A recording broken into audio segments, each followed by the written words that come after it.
Japanese troops laughed at U.S. flamethrowers, then saw entire bunkers vaporized.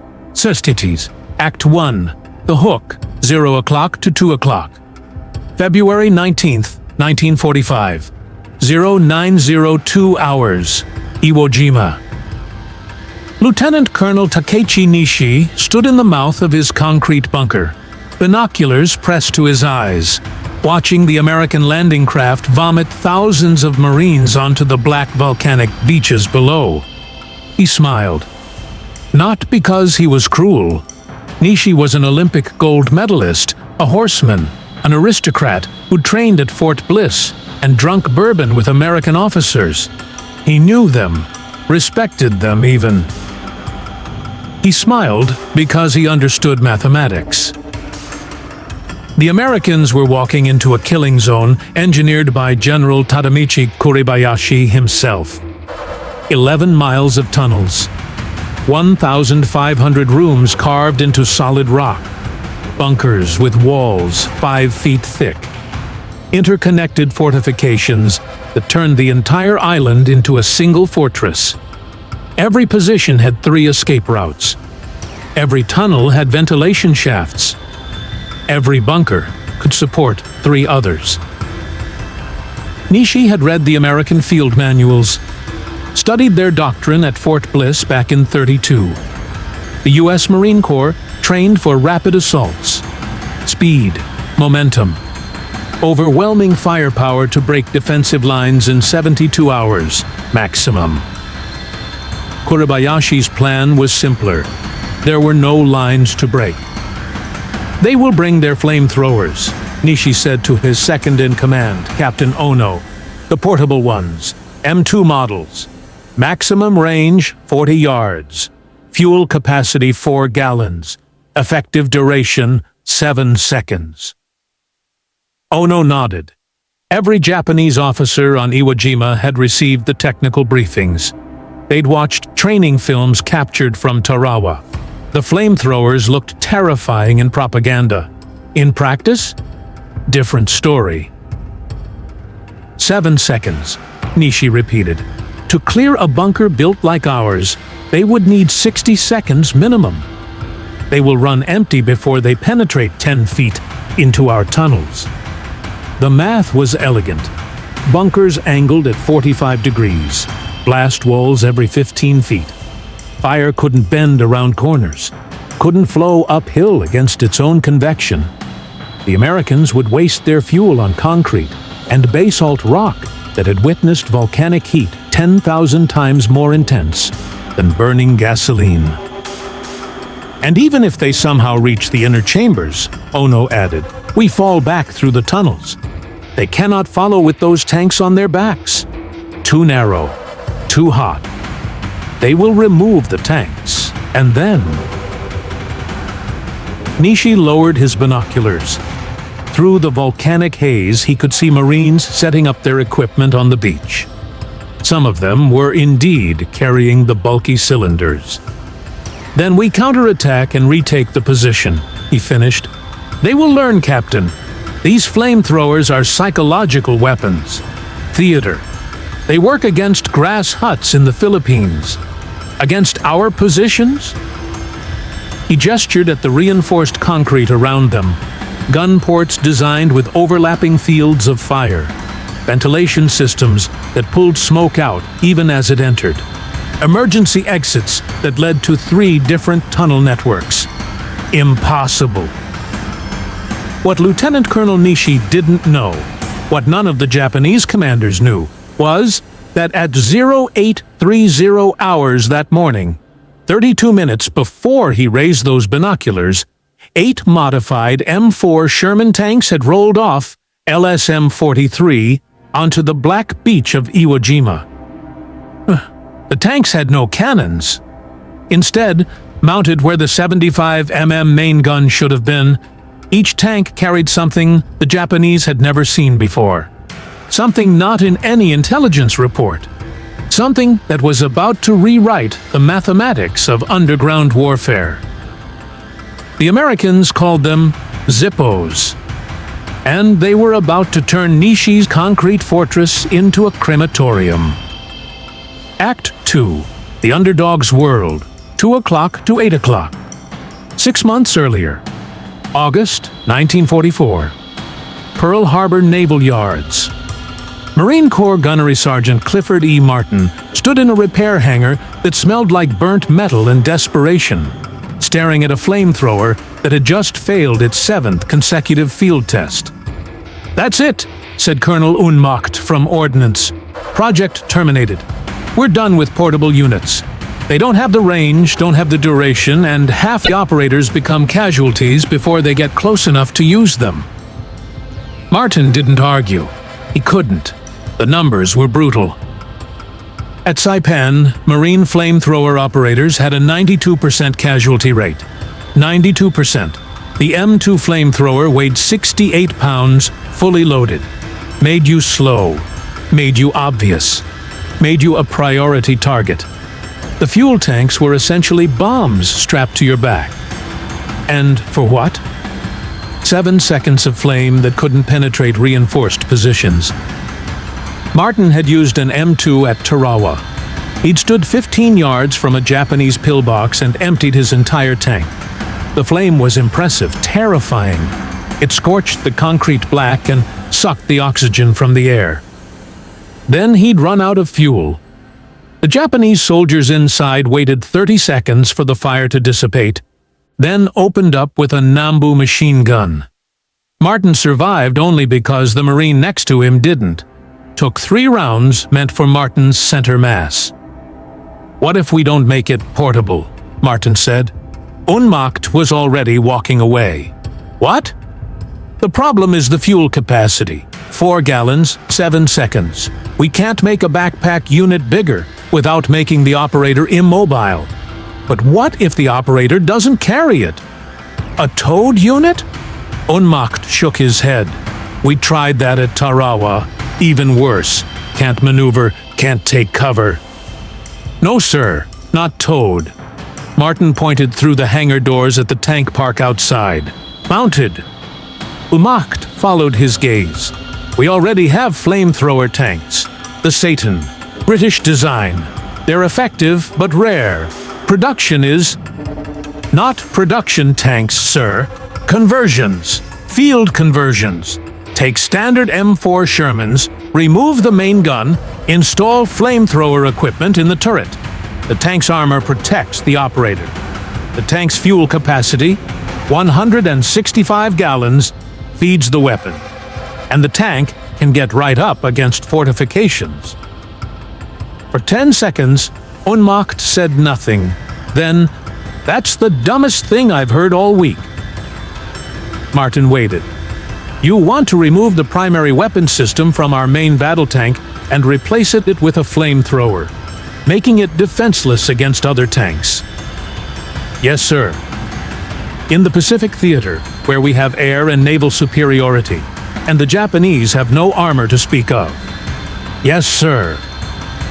Where our primary obstacles are fortified caves and bunkers that artillery can't touch, and conventional weapons can't penetrate." "Exactly, sir." Unmacht stared at him. "How long have you been thinking about this?" "Since Tarawa, sir. 16 months." "Why didn't you submit it through channels?" "I did, sir. Rejected 4 times. Impractical.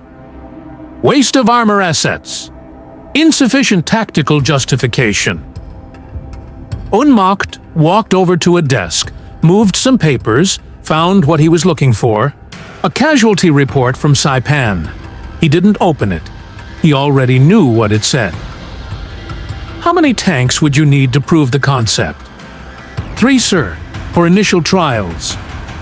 "I can get you one, maybe. And maybe 3 weeks before someone with more stars than me shuts this down." Martin nodded. "That's 2 weeks and 6 days more than I expected, sir."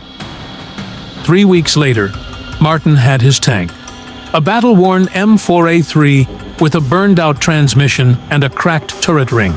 The motor pool had designated it for scrap. Perfect.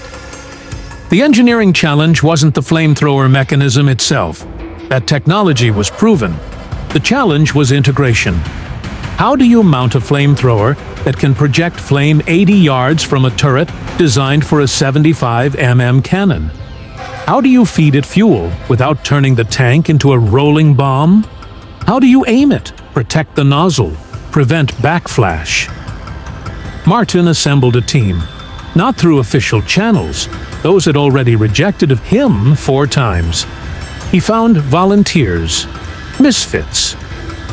Private First Class Joseph Manzarek, a welder from Gary, Indiana, who'd been court-martialed twice for unauthorized modifications to marine equipment. His crime? Making things work better than specifications required. Corporal William Bill Orozco, a petroleum engineer from California who understood fuel flow dynamics. He'd washed out of officer candidate school for attitude problems, which meant he'd told a colonel that the Marine Corps fuel handling procedures were designed by someone who'd never actually pumped gas. And Sergeant James Jimmy Yokley, a Kansas farm kid who could look at any piece of machinery and intuitively understand how it wanted to move, how it wanted to break, and how to prevent that. They worked in a forgotten corner of the Pearl Harbor Repair Depot, behind stacks of damaged equipment awaiting disposal. No official work orders, no oversight, just 4 Marines and a dead tank. The first test was a disaster. They'd mounted a standard M2 flamethrower gun in place of the Sherman's main cannon, connected it to an auxiliary fuel tank in the turret basket, pressurized the system with the tank's own compressed air, and fired. The flame shot forward 12 feet, sputtered, and died.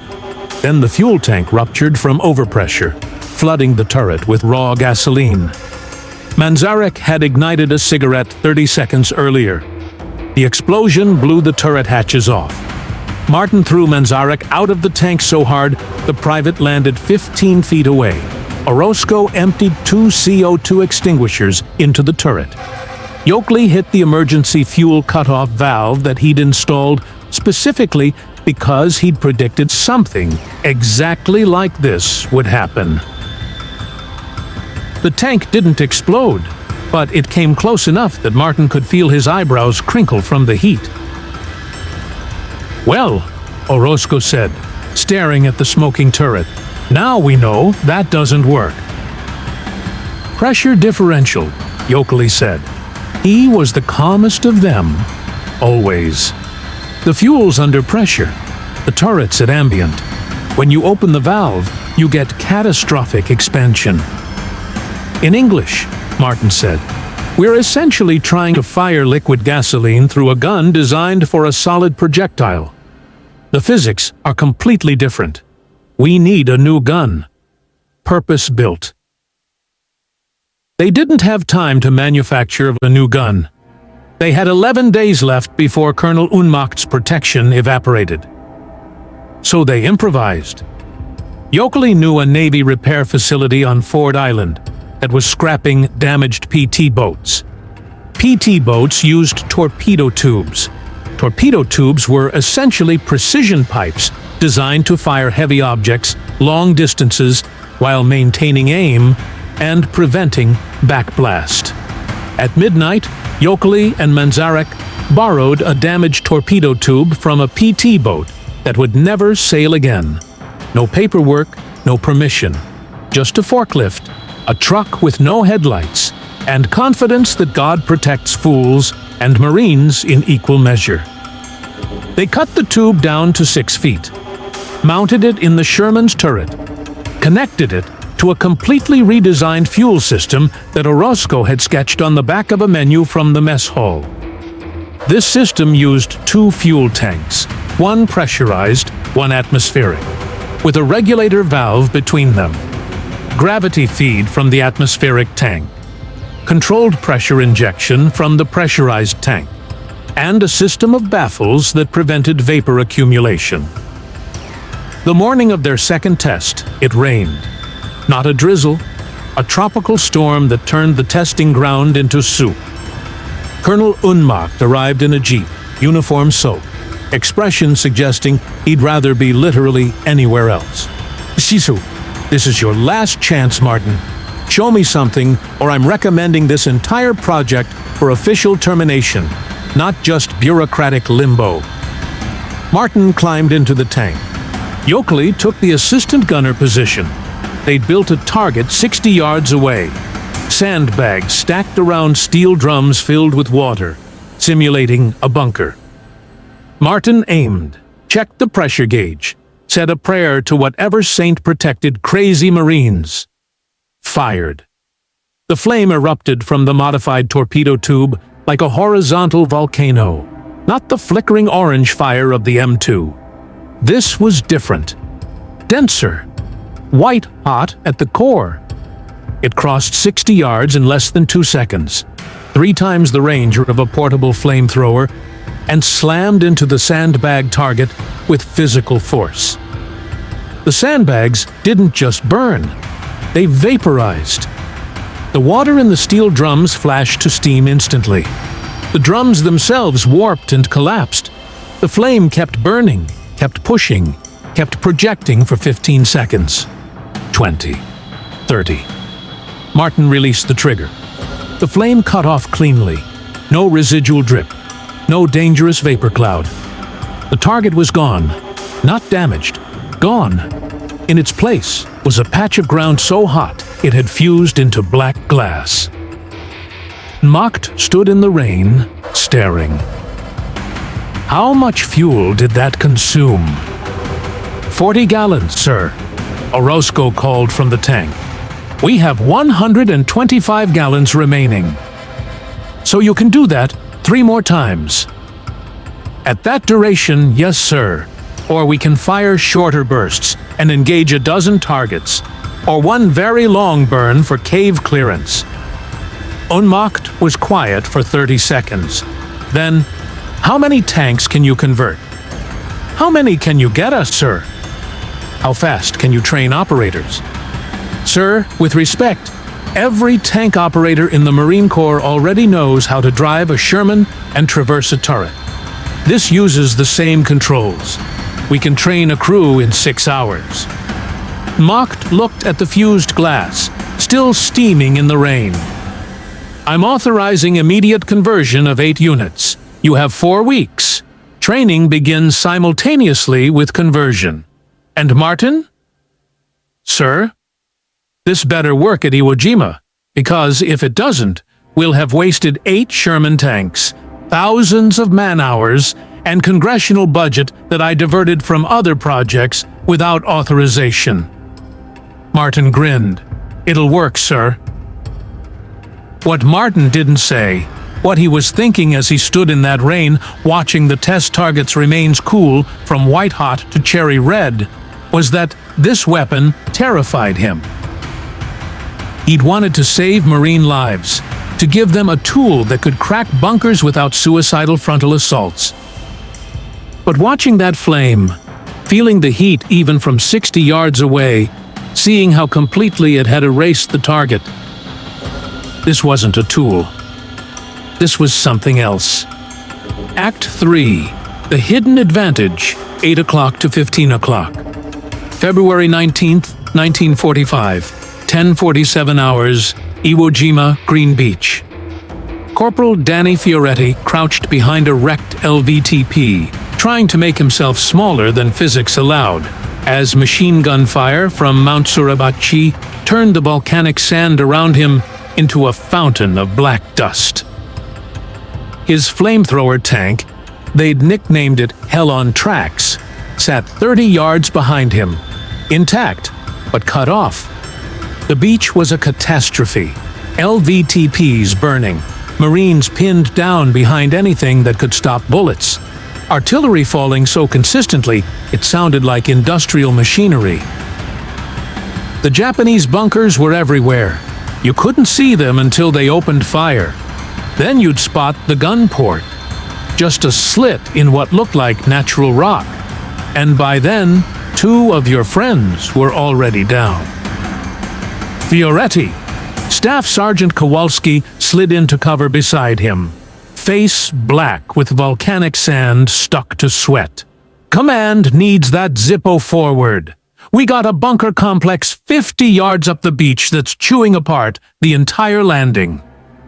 "My driver's down, Staff Sergeant. Took shrapnel from a mortar. I can't operate the gun and drive simultaneously." "Then get someone who can drive." "Everyone who can drive is either dead or pinned down like us." A Marine Fioretti didn't recognize materialized beside them. Couldn't have been more than 19. Babyface under the helmet, eyes too wide. "I can drive," the kid said. Kowalski looked at him. "You checked out on Sherman's?" "No, Staff Sergeant. I drove tractors. John Deere Model A, Model B, some farm-alls. But I watched them unload the tanks from the ships. Looked similar. Clutch, throttle, steering levers." Kowalski stared at him like he'd suggested they swim to Japan. "Son, a Sherman tank is not a tractor." "No, Staff Sergeant. It's simpler. Tractor's got a power takeoff, independent brake system, manually adjusted governor. Tank looks like just forward and backward, with levers for turning. I can do that." Another mortar round hit close enough to shower them with hot sand. "What's your name, kid?" "Private Henderson, Staff Sergeant, Iowa. My dad's farm is 640 acres." Kowalski looked at Fioretti. Fioretti shrugged. What were they going to do? Leave the tank sitting useless while Marines died? "Henderson, you got yourself a job. Fioretti, get that mechanical furnace moving." They ran to the tank in a crouch, zigzagging, as rifle fire snapped overhead. Henderson climbed into the driver's seat. Fioretti took the gunner position. "Okay, kid, the starter switch is—" The engine roared to life. Henderson had already found it. "Clutch in first gear. How's the tension?" "Feels heavy. Heavier than the Deer. Got it, though." The tank lurched forward. Not smooth, but moving. "Where am I going?" Henderson shouted over the engine. Fioretti traversed the turret, trying to spot the bunker through the vision port. There, built into the base of the volcanic ridge, concrete reinforced entrance, gun port active, muzzle flash visible.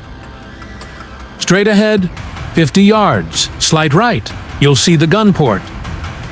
The tank accelerated.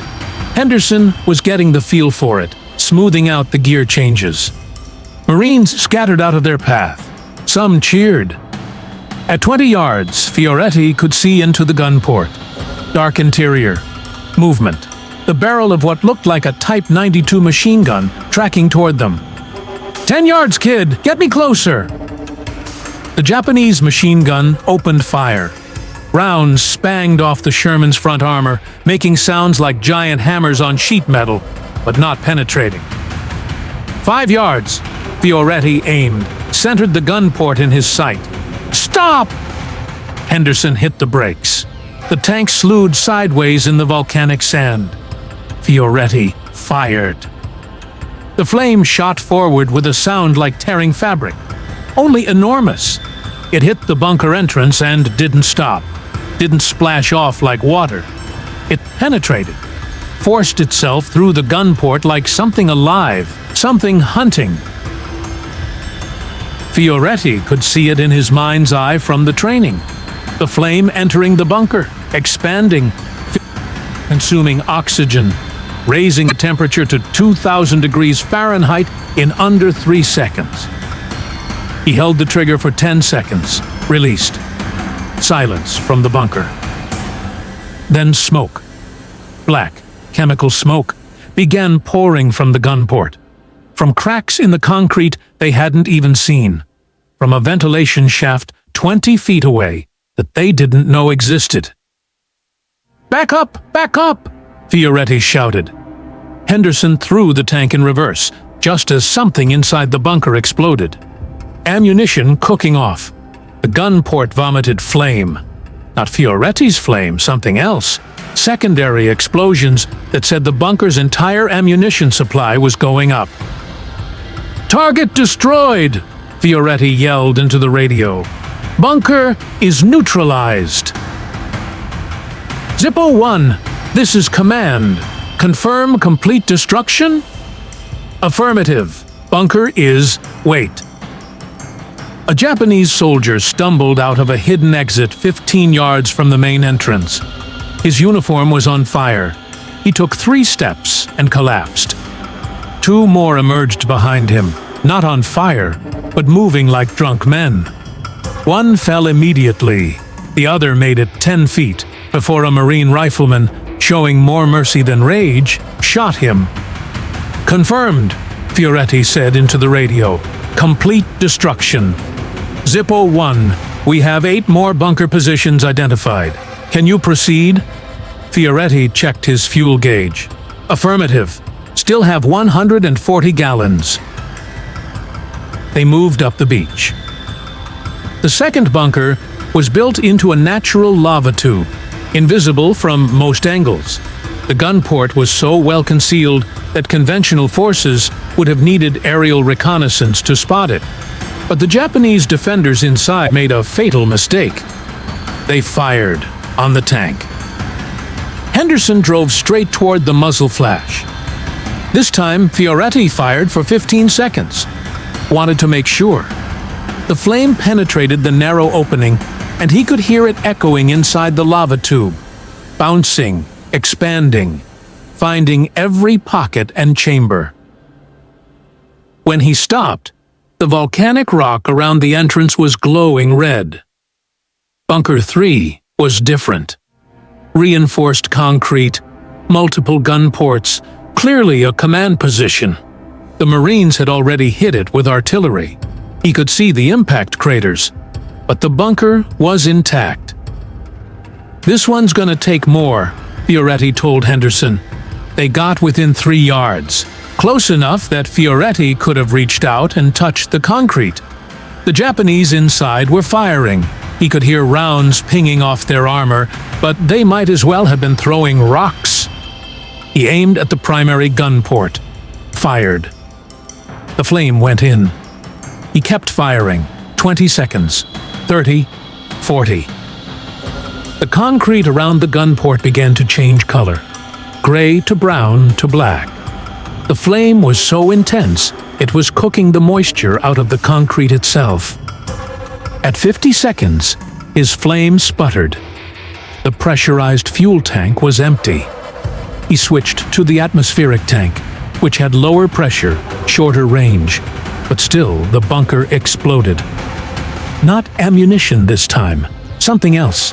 Maybe their fuel storage, maybe trapped gases superheating until they burst. The entire front face of the bunker blew outwards, concrete chunks the size of footlockers tumbling through the air. "Reverse, now!" Henderson slammed the tank backward. A piece of concrete, the size of a desk, landed where they'd been 3 seconds earlier. The bunker was gone. Not just neutralized, structurally destroyed. The entrance had collapsed. The roof had caved in. If anyone was alive inside, they weren't a threat anymore. By 12:30 hours, Fioretti and Henderson had destroyed 11 bunkers, used 180 gallons of fuel, enabled the Marines on Green Beach to advance 300 yards, more progress than expected for the entire first day. But here's what the official reports didn't capture: the psychological effect. Around 1300 hours, as they approached Bunker 12, something strange happened. The gun port opened, but instead of a machine gun barrel, a white cloth appeared, tied to a rifle. The Japanese soldiers inside surrendered without a fight. That never happened on Iwo Jima. Staff Sergeant Kowalski, who'd fought across the Pacific since Guadalcanal, stood staring at the 3 Japanese soldiers emerging with their hands up. "In 3 years," he said to nobody in particular, "I have never seen that." The Japanese soldiers were crying. not from wounds, from fear. One of them spoke some English. Through an interpreter, he said, "The fire comes through walls. The fire finds you in the dark. You cannot hide. You cannot fight. You can only burn." By the end of D-Day, all 8 Zippo tanks were operational. They'd destroyed 47 bunker positions, enabled advances that Marine commanders had expected to take a week, and created something that spread through the Japanese defensive network faster than the flames themselves. Terror. In his fortified command post deep inside Mount Suribachi, General Kuribayashi received reports throughout the day, each one worse than the last. Bunker 17 destroyed. Sector 4 collapsed. Penetration by enemy armor with new weapon system. Requesting permission to abandon Sector 7. Positions untenable. Enemy possesses unknown flame device. At 1800 hours, Lieutenant Colonel Nishi entered the command post. His uniform was pristine. His face was not. "General, we must revise our defensive strategy." Kuribayashi looked up from his maps. "Explain." "The Americans have a new weapon. Not the portable flamethrowers from our intelligence. Something else. Tank-mounted. The range is approximately 80 yards. The duration is sustainable. I watched one tank fire continuously for over a minute, and it penetrates our positions. Our positions are designed to be impervious to flamethrowers."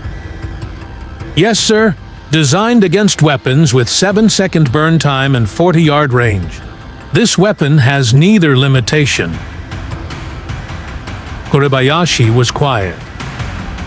"Then, you're telling me our entire defensive strategy, which took 8 months to construct and cost 15,000 laborers their health, is invalidated by a weapon we didn't know existed?" "I'm telling you, sir, that our ventilation systems are killing us. The systems designed to keep our men alive in the tunnels. They're channeling the flame deeper into our positions.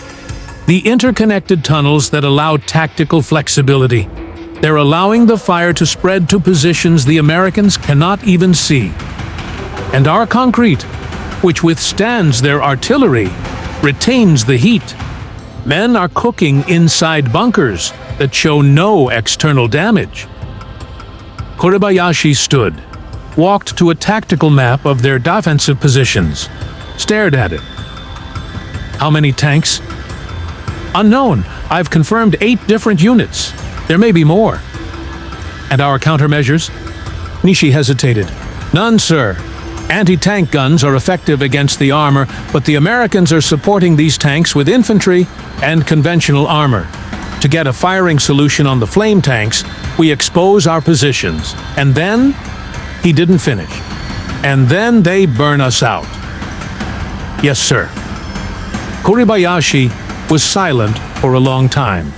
Then, "We will adapt. New protocols. When these flame tanks approach, collapse the tunnel entrances. Seal them. Let them burn empty bunkers. We will occupy the deeper positions and continue resistance." "Yes, sir." But Nishi could hear the doubt in the general's voice, could see it in how he studied the map. Not like a tactician anymore, but like a condemned man reading his own sentence. The mathematics had changed. And mathematics in war is everything. Act 4, the turning point, 15 o'clock to 22 o'clock. February 23, 1945, 0815 hours, Iwo Jima, base of Mount Suribachi. Private First Class. Eugene Sledge. No relation to the sledge, though Marines joked otherwise, huddled in a volcanic crater that smelled like sulfur, and worse things, watching a Zippo tank named Satan's Kiss systematically dismantle a bunker complex that had stopped 3 separate infantry assaults. The bunker was sophisticated. 7 mutually supporting firing positions built into the mountain itself. Attack one, the others shred you. Try to flank, you expose yourself to enfilade fire from higher positions. Artillery barely scratched it. The rock was too hard, the bunkers too deep. Then Satan's kiss arrived. The tank approached the first bunker from an angle that put two others in its dead zone. Smart driving. The operator, Sledge had heard his name was Corporal Vittorio, stopped 10 yards out. The flame shot forward. But this time, something different happened. 3 seconds into the burn, a Japanese soldier emerged from a hidden tunnel exit 50 yards away. He was carrying a satchel charge, a canvas bag packed with high explosives. He ran toward the tank in a stumbling sprint, screaming. 2 Marines cut him down before he got within 30 yards. The satchel charge exploded harmlessly in the volcanic sand. But here's what mattered. That soldier had emerged from a bunker that the Marines didn't know was connected to the one being burned. Vittorio had no way to know this. He kept burning. Standard procedure. 10-second burst. The flame penetrated the bunker's gun port, filled the interior, found the connecting tunnel, and followed it. Like water running downhill, like electricity following a wire, the flame flowed through the tunnel network toward the second bunker. 30 seconds after Vittorio stopped firing, black smoke began pouring from the second bunker's gun port. Then the third. Then from cracks in the rock between them that marked ventilation shafts. 7 bunkers, connected by tunnels the Marines couldn't see. The flame found every one. "Jesus Christ!" Sledge whispered. His sergeant, a man named Haney, who'd survived Guadalcanal and Peleliu and had the eyes to prove it, shook his head. Those tunnels were supposed to save them, keep them mobile, hard to target. Now they're crematoriums. The Japanese had built the world's most sophisticated defensive network, and it was amplifying the weapon designed to destroy it. By February the 25th, the pattern was undeniable. Every time a Zippo engaged a bunker position, multiple positions went silent. The Japanese tunnel network, their greatest engineering achievement, had become their death trap. But the Japanese adapted. February the 26th, 1945, 1340 hours, North Shore. Corporal Fioretti. Now with a regular driver, Henderson, having been officially transferred to his crew, approached a bunker complex near Hill 382. Intelligence said this was a major strong point. 6 days into the battle, and the Marines were still dying at rates that made commanders physically sick. Fioretti lined up the shot.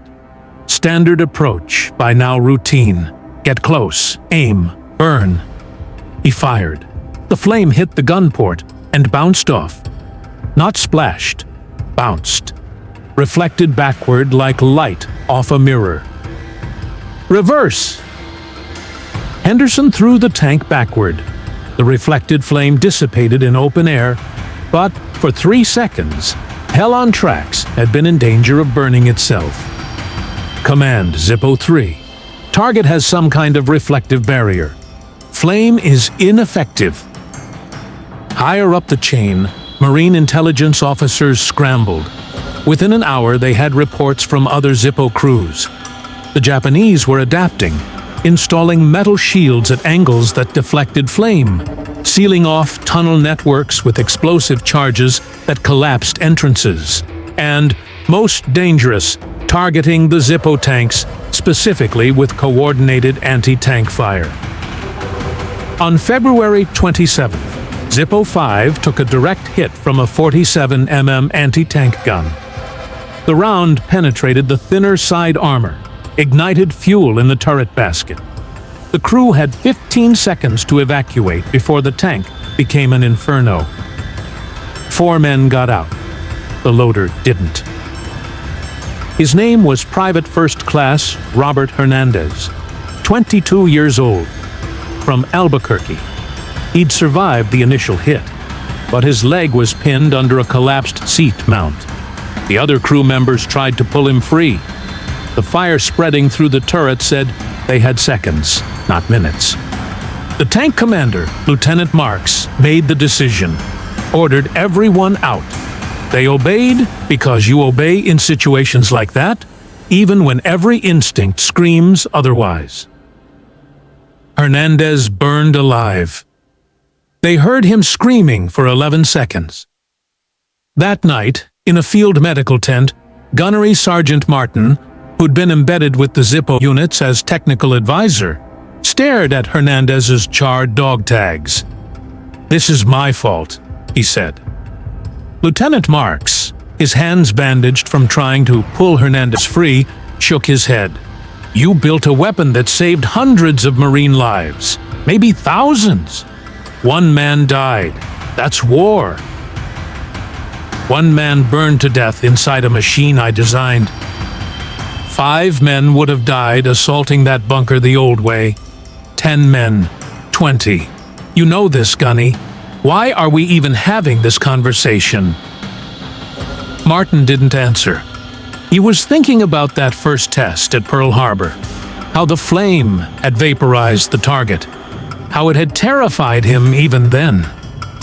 You build a weapon to save lives, but weapons don't just save, they also take. And sometimes they take from your own people. "We need countermeasures," Martin finally said. "If the Japanese are targeting the Zippos specifically, we need to protect them better. Additional armor, smoke deployments, changed tactics. No time for field modifications. We're here, now, with what we've got. Then we change how we use them. Infantry support gets tightened.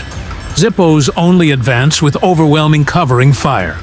We identify anti-tank positions before we commit the flame tanks." Marks nodded slowly. "That'll slow us down." "What? Slower than replacing destroyed Zippos?" The next morning, new tactical protocols went out. Zippo tanks would no longer operate as point units. They'd hang back, let conventional armor and infantry identify threats, then move in under covering fire for short, targeted burns. It worked. For 2 days, 0 Zippo losses. But the cost was time, and on Iwo Jima, time meant casualties. March 3, 1945, 09:200 hours, Charlie Dog Ridge. The bunker was invisible, not camouflaged, invisible. Built entirely underground with only the gun ports showing, and those hidden behind movable volcanic rock. Marines had been dying trying to locate it for 36 hours. Then someone noticed. Every time the bunker fired, a tiny puff of dust emerged from a crack in the rock 50 feet away. A ventilation shaft, probably. Staff Sergeant Kowalski had an idea. A terrible idea. The kind that works. "Fioretti, can you shoot into that crack?" Fioretti traversed the turret, sighted. "It's maybe 6 inches wide. But can you hit it? From this range? 40 yards? Yeah, I can hit it. Do it. Long burn. Everything you've got." Fioretti understood. If that crack connected to the bunker, if it was a ventilation shaft, the flame would follow it down, penetrate the bunker from a direction they never defended. He aimed, fired. The flame hit the crack. Most of it splashed off the surrounding rock, but some, maybe 10%, penetrated, found the shaft, followed it down into darkness. Fioretti held the trigger for 30 seconds, emptied an entire pressurized tank. For 10 seconds, nothing happened. Then smoke, thick, black, chemical smoke, exploded from every crack in that section of the ridge. From fissures Marines hadn't even noticed, from points 50, 60, 70 yards away.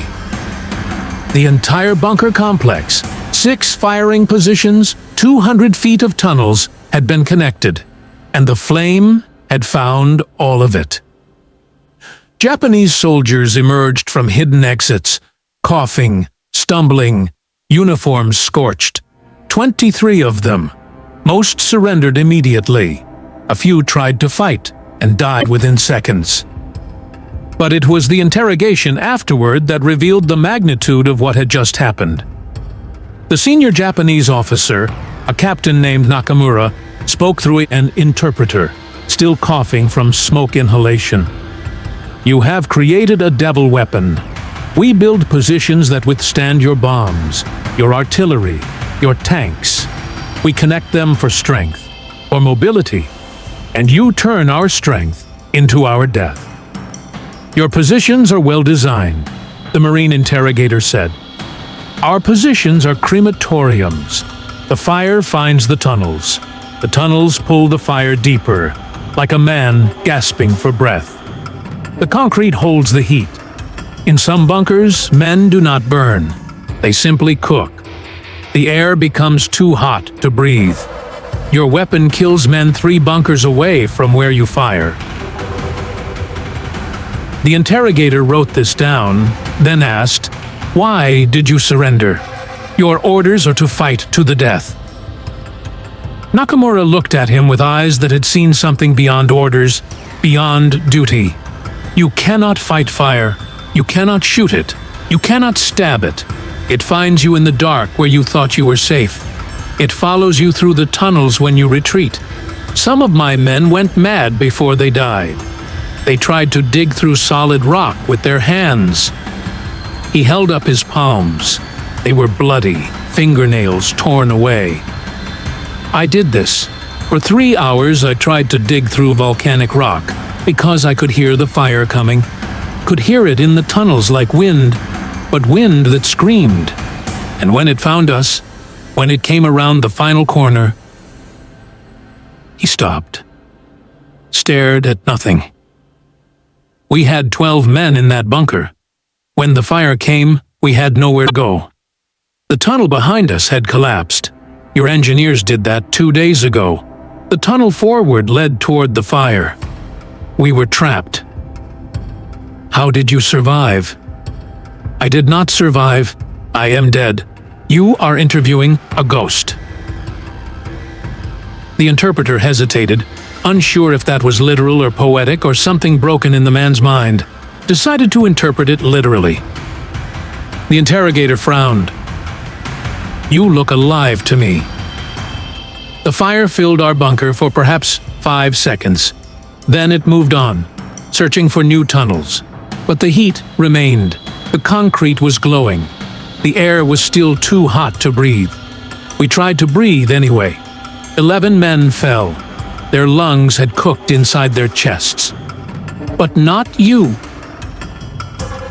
I put my face against the floor where the air was coolest, breathed through my uniform sleeve, waited.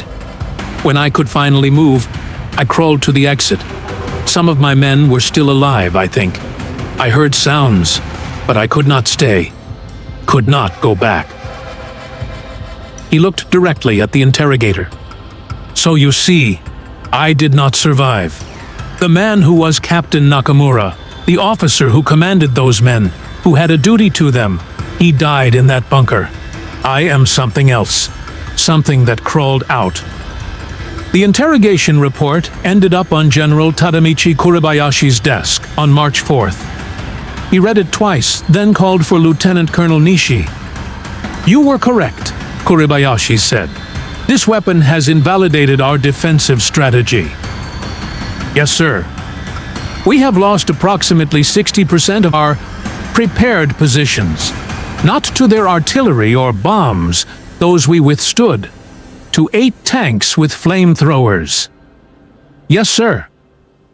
"And we have," he checked a casualty report, "approximately 11,000 effective defenders, remaining of our original 21,000. The Americans have also taken heavy casualties, sir. Estimates suggest..." "I do not care about American casualties, Colonel.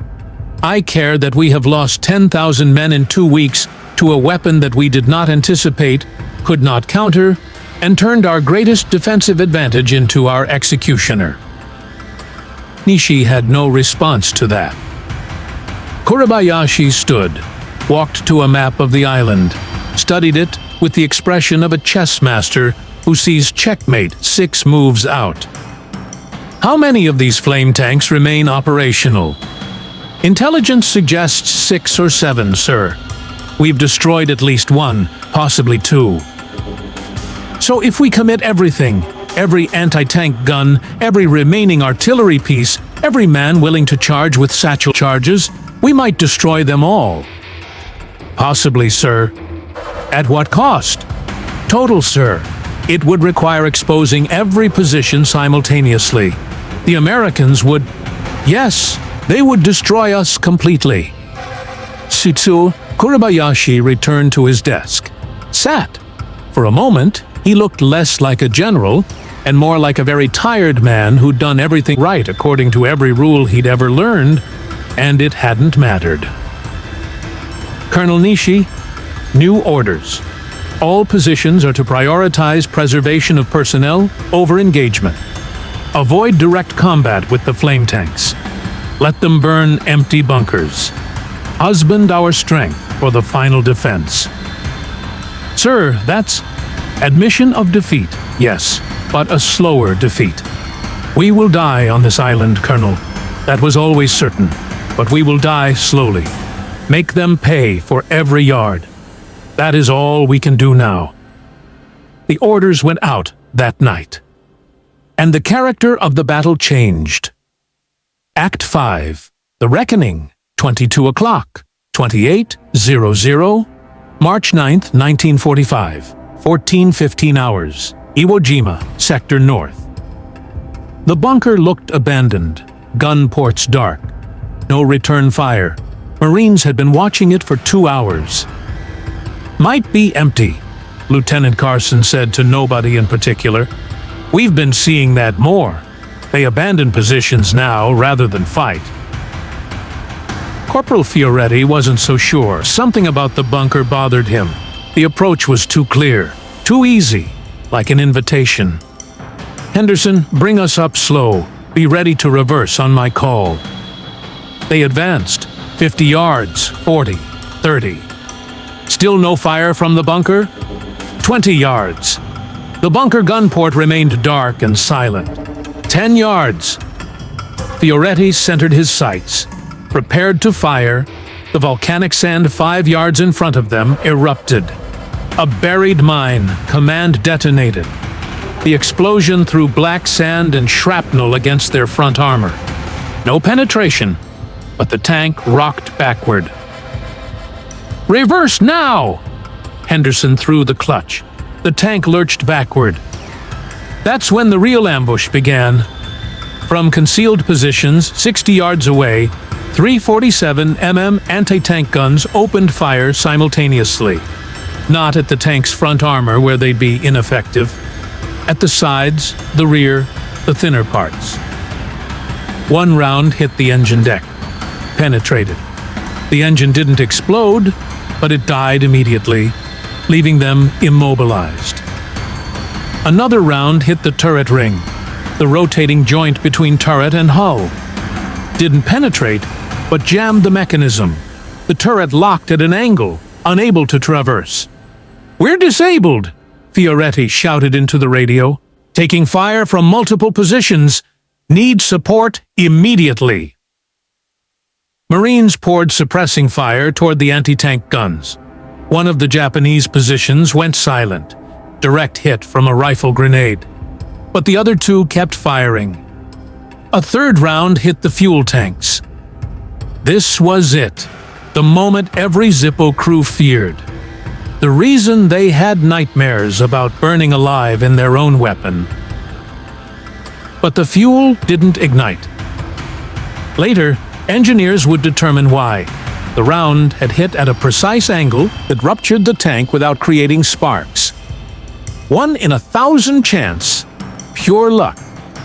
But it meant 140 gallons of flamethrower fuel was now flooding the tank's interior. Evacuate! Everybody out! The crew bailed. Fioretti went last, as protocol demanded. He was climbing through the turret hatch when a Japanese knee mortar round hit 5 feet away. The explosion caught him halfway out, threw him off the tank. He landed on his back, couldn't breathe, world spinning. A Marine corpsman appeared above him. "Don't move! Stay still, medic!"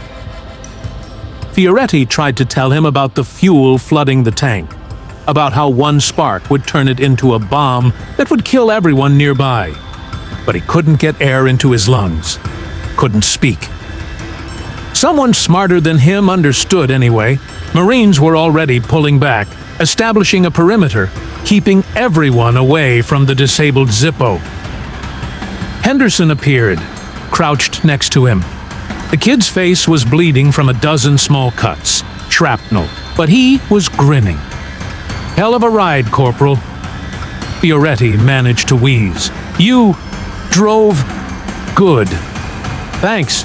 You know, Shermans really are simpler than tractors. Tractors got more moving parts." That made Fioretti laugh, which made him cough, which felt like someone was stabbing him in the ribs. The corpsmen gave him morphine. Things got blurry after that. When he woke up 6 hours later in a field hospital, Staff Sergeant Kowalski was sitting beside his cot. "Welcome back. You got a punctured lung, 3 broken ribs, concussion, and your left eardrum is blown. You're going home." Fioretti processed this. The tank? Total loss. Marines hit it with thermite charges once everyone was clear. Couldn't risk the Japanese capturing it, or the fuel cooking off. The rest of the crew? Henderson's fine. Got some stitches. Everyone else minor injuries. You were the worst, and you're going to live. Fioretti nodded. That was something. How many Zippos are left? Kowalski's expression changed. 4 operational. 3 were destroyed in the last week. We're down to 4. But we're winning? Define winning. We hold most of the island. But the Japanese are dug into the northern sectors, so deep we might be here until summer. And every day costs us 50, 60, 70 men. Fioretti closed his eyes. Did it matter? What we did with the Zippos? You destroyed, personally, 23 fortified positions. Your tank enabled advances that would have cost hundreds of casualties using conventional tactics. So yes, Corporal, it mattered. But Kowalski's voice carried something else, something unsaid. But some officers are questioning whether it was worth it. 8 specialized tanks, hundreds of man-hours of training and maintenance, all for a weapon that becomes a priority target and has a casualty rate as high as what it's trying to prevent. I know, it's bureaucratic bull, but that's how some people think. They see we lost 4 Zippos. They don't see the 47 bunkers you destroyed, the Marine lives you saved, the psychological damage you inflicted. He stood up. Get some sleep. They're shipping you to a hospital ship tomorrow. After Kowalski left, Fioretti lay in the darkness, listening to the distant sound of artillery, thinking about mathematics. They'd started with 8 Zippos, lost 4, destroyed hundreds of positions, saved thousands of lives, probably. Was that a good trade? He didn't know. What he did know was that somewhere on this island, Marines were assaulting bunkers without flamethrower support, and more of them were dying than necessary. March 16, 1945, 0340 hours. General Kuribayashi's command bunker. The command post was deep, 50 feet of volcanic rock overhead. Ventilation systems still functional. Electric lights still working off generators. By all measures, it should have been safe. But General Kuribayashi could smell the smoke. Not in the command post, not yet. But somewhere in the tunnel network, something was burning. The Americans were getting close. Lieutenant Colonel Nishi entered, uniform no longer pristine. covered in volcanic dust and older stains that might have been blood.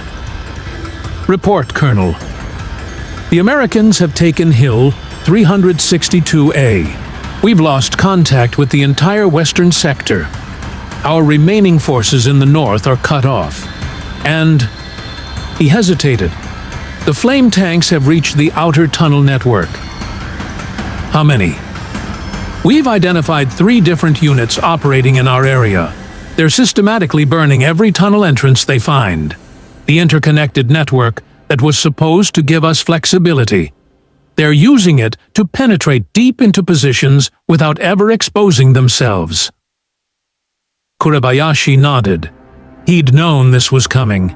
Had known since that first intelligence report 2 weeks ago. Casualties? Total casualties approximately 17,000. We have perhaps 4,000 effective defenders remaining. Most are in isolated pockets. No communication. No coordinated defense possible. And their casualties? American casualties are estimated at 20,000, including 4,000 fatalities. Kuribayashi did the arithmetic in his head. They'd killed more Americans than they'd lost themselves. That was something. Not victory. Victory had never been possible, but something. The flame tanks. How many have we destroyed? 4 confirmed, but they keep using the remaining ones. And Colonel... Yes? Our men are surrendering, not in large numbers, but it's happening. After the flame attacks, they emerge from the tunnels and surrender, rather than stay inside. Kuribayashi closed his eyes. In the Japanese military culture of 1945, surrender was worse than death. That his men were choosing it meant they'd encountered something that broke them beyond fear, beyond duty, beyond honor. I do not blame them, he said quietly. Nishi looked shocked. A Japanese general saying he didn't blame men who surrendered? Sir, Colonel Nishi, we trained for conventional warfare, artillery, bombs, infantry assault. We prepared for American firepower and American tactics that we understood. We built positions that should have held for months. We followed doctrine perfectly. He opened his eyes. And none of it mattered because they brought a weapon we didn't anticipate. 8 tanks. That's all it took. 8 tanks with flamethrowers to invalidate 8 months of engineering and 21,000 men. The weapon is not unstoppable, sir. We've destroyed half of them. At what cost? How many men did we sacrifice to destroy those 4 tanks? How many positions did we expose? How many coordinated defenses did we break to attempt it? Nishi had no answer. Colonel, I want you to draft a final message to Imperial Headquarters. Document this weapon. Describe its capabilities in detail. Warn them that if the Americans possess this in large numbers, our defensive strategies for the home islands are obsolete. Sir, that's defeatist. That's reality. Kuribayashi's voice was steel. Our duty is not just to die gloriously, Colonel. Our duty is to learn and transmit that learning. If our death teaches the Home Defense Forces how to counter this weapon, then we have served. He walked to a map of the tunnel network. How long until they penetrate this command post? Days, sir. Maybe a week if we collapse the outer tunnels. Do it. Seal everything. We'll make our final stand here. And Colonel? Yes, sir. Thank you for your service. You're a good officer. In another war, under different circumstances, things might have been different. Nishi saluted. They both knew what was coming. March 26, 1945, 1820 hours, Iwo Jima, Northern Sector. Gunnery Sergeant Martin stood 50 yards from the entrance to what intelligence said was General Kuribayashi's command bunker, the last major fortification on Iwo Jima. Everything else was mop-up operations. One of the remaining Zippos, only 3 were still operational, sat idling 30 yards behind him. The crew was ready. They'd done this dozens of times now. But Martin felt sick. He had come to Iwo Jima as a technical advisor, to observe his weapon in combat, to recommend improvements, to feel the pride of invention validated by success. Instead, he'd watched 4 tanks burn, lost 12 men from those crews, some to enemy fire, some to accidents, 1 to friendly fire in the chaos. And he'd seen what the flame did to human beings. You don't unsee that. Don't unhear the screaming. Don't forget the smell. "Gunny, we're ready," the Zippos commander called. "Lieutenant Palmer, replacement for one of the dead officers. 23 years old. Should have been worried about college exams, not commanding a weapon that cremated people." "Hold position," Martin said. He walked closer to the bunker entrance. It had been sealed.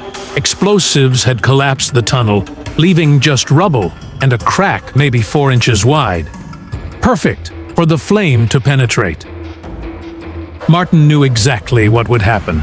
The flame would find that crack, would force itself through, would fill the tunnels beyond, follow every path, find every chamber, would raise the temperature to lethal levels even in rooms it didn't directly reach. And the men inside, however many were left, would die. Some fast, some slow, some from the fire, some from the heat, some from the smoke. Some would try to escape through tunnels that had already collapsed. Some would just wait in the dark for it to find them. "Gunny?" Palmer called. "We have orders. Command wants this position cleared by nightfall." Martin looked at the crack. 4 inches.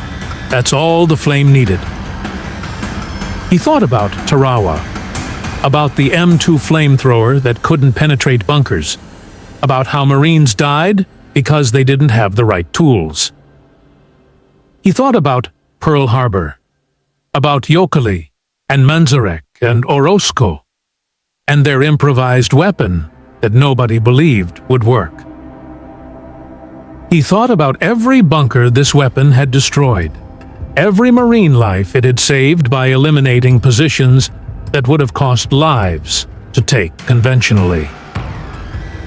And he thought about Private First Class Robert Hernandez, 22 years old, from Albuquerque, burned alive in a tank Martin had designed. "Gunny, we need to—" "I know," Martin said. "Do it." The Zippo moved forward. Palmer aimed at the crack. Fired. The flame shot forward, found the opening, penetrated. Martin could hear it in the tunnels beyond, a sound like wind, but angrier, hungrier. Smoke began pouring from cracks in the volcanic rock 50 yards away. Palmer fired for 90 seconds, emptied an entire fuel tank. When he stopped, nothing moved. No sounds from the bunker, no return fire, no surrender. Just smoke and heat and silence. "Target destroyed," Palmer reported.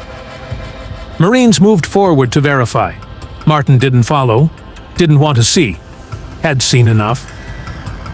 He sat on a chunk of volcanic rock and thought about mathematics, about cost-benefit analysis, about the moral algebra of war that said, if your weapon saves more lives than it costs, it's good. Use it. But mathematics doesn't smell like burning flesh, doesn't sound like men screaming, doesn't feel like the weight of invention that took on life beyond your control. A chaplain appeared beside him. Martin didn't know his name, didn't look up. "Son, you okay?" "I built a weapon that saves lives, Father." "That's good. I built a weapon that burns people alive." "That's war. Is it? Or is it something else? Something we'll look back on and—" He stopped. Didn't finish. The chaplain sat beside him. "I've been blessing Marines before they go into combat for 3 years. You know what I've learned?" Martin didn't answer. The weapons don't matter. Rifle, flamethrower, bomb, bayonet, they all do the same thing. They all kill. Some are just more efficient than others.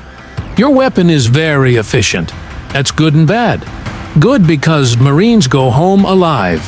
Bad because efficiency in killing is still killing. That doesn't help, Father. It's not supposed to help. It's supposed to be true. The chaplain stood. We are fighting an enemy that believes surrender is worse than death. That prepares kamikaze pilots and trained civilians to fight with bamboo spears. Your weapon, however terrible it is, will save American lives in the battles to come. Japanese lives too, probably, by making their commanders realize that resistance is futile. He walked away, leaving Martin alone with his thoughts. March 26, 1945, 2100 hours. Inside the sealed command bunker, General Kuribayashi lay against a concrete wall, unable to breathe, unable to see, unable to think clearly. The flame had penetrated 40 minutes ago, not into his chamber, into tunnels 300 feet away, but the heat had traveled, the smoke had traveled, and the oxygen? The oxygen was gone. 12 men were in the command post with him. 3 were already dead. The others were dying. Kuribayashi could have surrendered, could have ordered his men to collapse the tunnel behind them and seal the chamber, buying time. Could have done many things. Instead, he'd accepted what was coming. Not from fatalism, from arithmetic. They'd held Iwo Jima for 36 days, inflicted 26,000 American casualties, forced the U.S. military to commit resources and time they'd expected to use elsewhere. And they'd learned about a weapon that would change how the home islands prepared their defenses. 21,000 Japanese soldiers had died for that lesson. Not a good trade, but in a war Japan was already losing, perhaps the best trade possible. His lungs were cooking. He could feel it. The air was too hot to breathe, but he breathed anyway because the alternative was drowning in his own blood, and that seemed worse somehow. In his last moments of clarity, Kuribayashi thought about Lieutenant Colonel Nishi, about the Olympic horsemen who'd laughed at American flamethrowers because the mathematics said they couldn't work. Mathematics is beautiful, precise, logical. But mathematics doesn't account for innovation, doesn't predict that someone will take a Sherman tank, remove the cannon, mount a flamethrower, and create something that turns your greatest strength into your death. He tried to smile. Couldn't. His face no longer took commands from his brain. General Tadamichi Kuribayashi died at approximately 21:30 hours on March 26, 1945. Cause of death: heat and smoke inhalation from a weapon his defensive strategy had been specifically designed to neutralize. The Americans declared Iwo Jima secure on March 26th at 1800 hours. The last pockets of organized resistance were eliminated by March 27th. Sporadic fighting continued until March 30th. The Zippo flamethrower tanks participated in final clearing operations until the last day.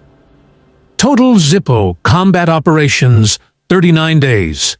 Confirmed bunker destructions, 314. Estimated Marine casualties prevented, 3,000, 5,000. Zippo tank losses, 5 destroyed, 3 operational at war's end. Crew casualties, 18 killed, 37 wounded. No one built a monument to them.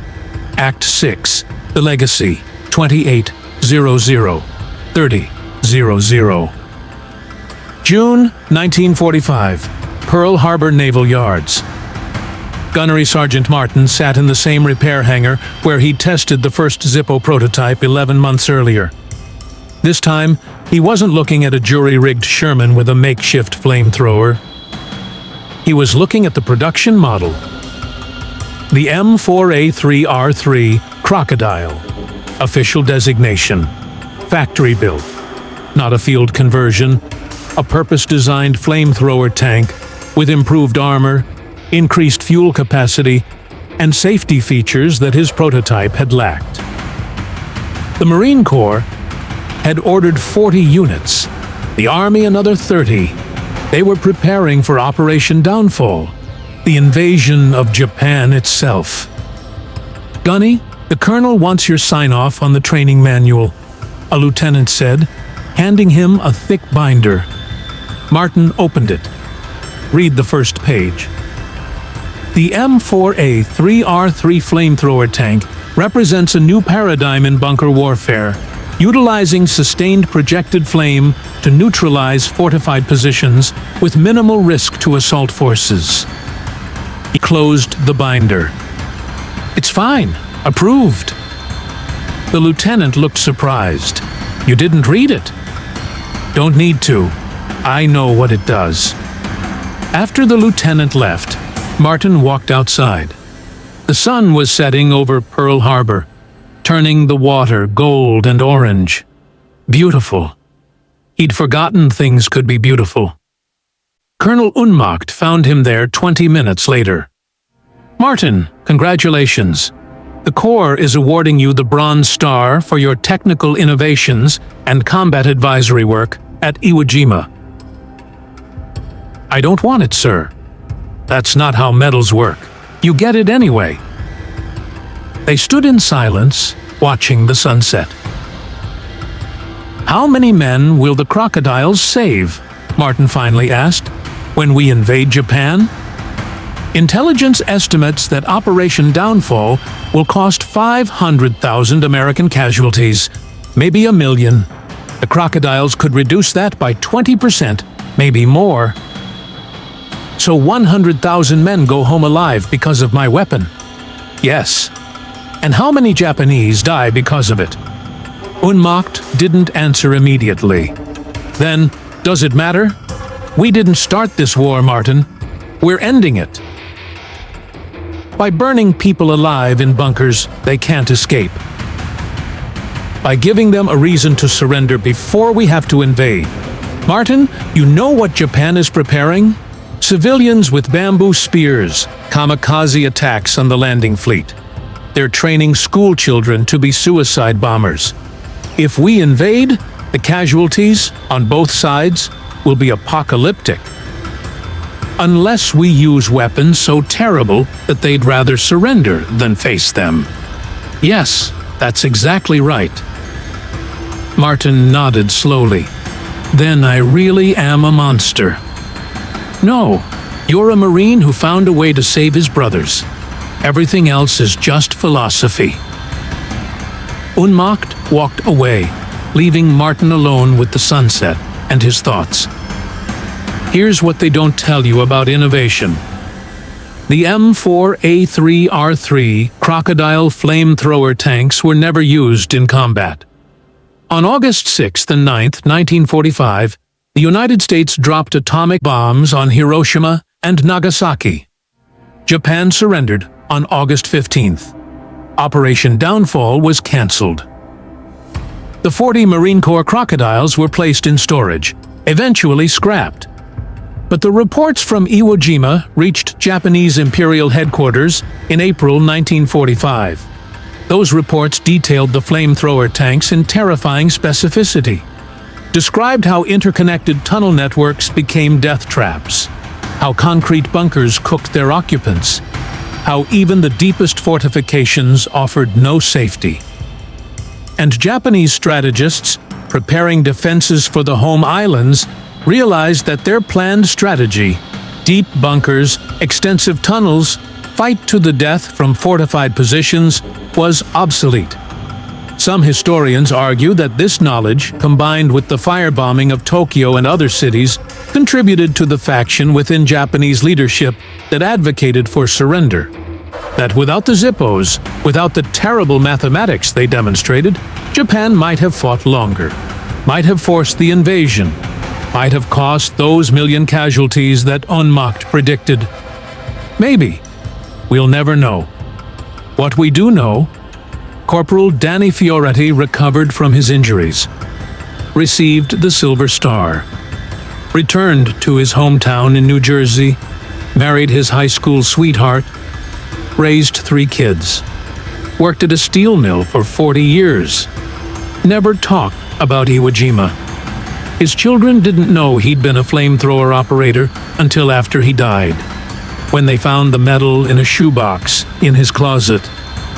Private Henderson, the farm kid who learned to drive a Sherman in combat, stayed in the Marine Corps, made sergeant, served in Korea, eventually retired, and bought his own farm in Iowa, raised corn and soybeans. When asked about Iwo Jima, he'd say, "Tractors are more complicated than tanks. That's all you need to know." Lieutenant Colonel Takeichi Nishi died on Iwo Jima. Exact date and location unknown. His body was never recovered. His horse, Baron Nishi, his Olympic gold medal partner from 1932, had died years earlier, sparing it from witnessing what became of its rider. Gunnery Sergeant Clifford E. Martin received the Bronze Star, as promised. Stayed in the Marine Corps until 1962. Taught engineering at Quantico.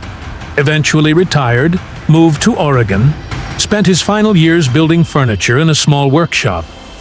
His grandchildren remember him as quiet, kind, and someone who never, ever talked about the war. When he died in 1989, his wife found a journal he'd kept. The last entry, dated March 1945. Built a weapon to save lives. Saved lives by building a weapon. Not sure which is true. Maybe both. Maybe neither. Will spend the rest of my life figuring out which. The journal is now in the Marine Corps Museum archives. They display it next to a photograph of a Zippo flamethrower tank. Caption reading, "Innovation in Warfare, Iwo Jima, 1945. They don't display the next page of the journal, the one Martin wrote but later crossed out so heavily it's barely legible, where some innovations should never have been invented, but once invented, cannot be uninvented.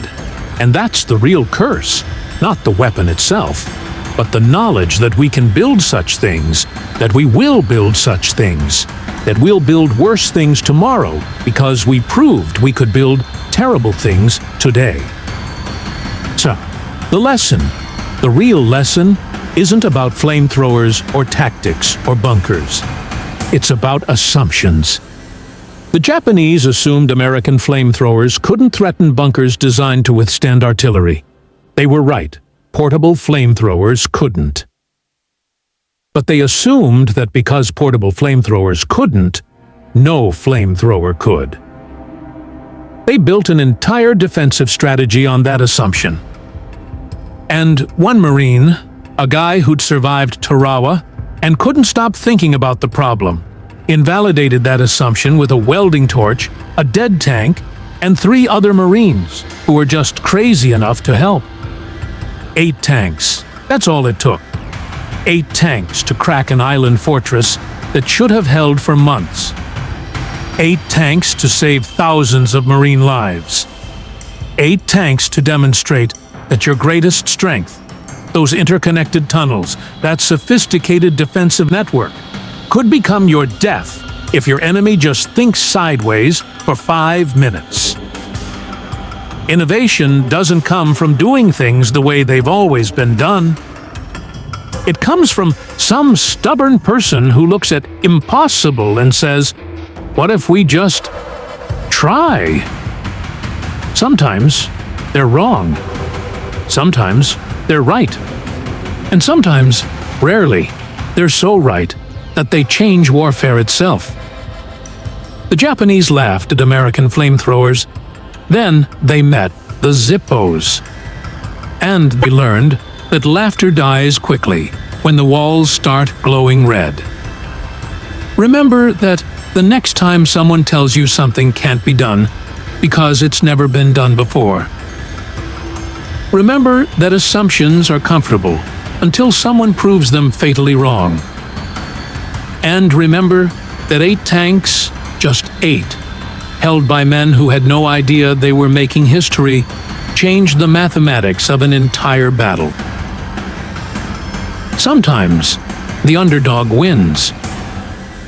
Not because they're stronger, not because they're smarter, but because they're willing to try something that everyone else said was impossible.